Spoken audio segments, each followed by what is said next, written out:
Update की अहम खबर आहे क्लास में सिक्योरिटी फोर्सेस जो ऑपरेशन फितनाल हिंदुस्तान जा 4 दहशतगर्द मारिजी विया। सिक्योरिटी फोर्सेस गुझे इतलात कलात ज़िले में ऑपरेशन किया है। ISPR मूजिब फोर्सेस जी ऑपरेशन दौरान फितनल हिंदुस्तान जा 4 दहशतगर्द मारिजी विया आहिनि। भारतीय हिमायत याफ्ता दहशतगर्दन वटां हथियार धमाकेदार मादो हथायो है। ISPR मूजिब सिक्योरिटी फोर्सेस मुल्क मां दहशतगर्दी जी खात्मे लाइ पुरज़म है। अहम खबर है कलात में सिक्योरिटी फोर्सेस जो ऑपरेशन फितनल हिंदुस्तान जा 4 दहशतगर्द मारिजी विया। सिक्योरिटी फोर्सेस गुझे इतलात कलात ज़िले में ऑपरेशन किया है।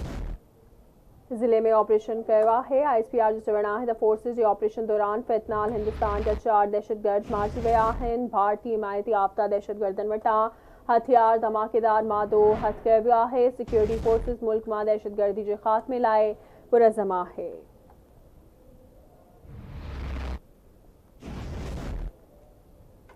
कलात में सिक्योरिटी फोर्सेस जो ऑपरेशन फितनल हिंदुस्तान जा 4 दहशतगर्द मारिजी विया। सिक्योरिटी फोर्सेस गुझे इतलात कलात ज़िले में ऑपरेशन किया है। फोर्सेस जे ऑपरेशन दौरान फितनल हिंदुस्तान जा 4 दहशतगर्द मारिजी विया आहिनि।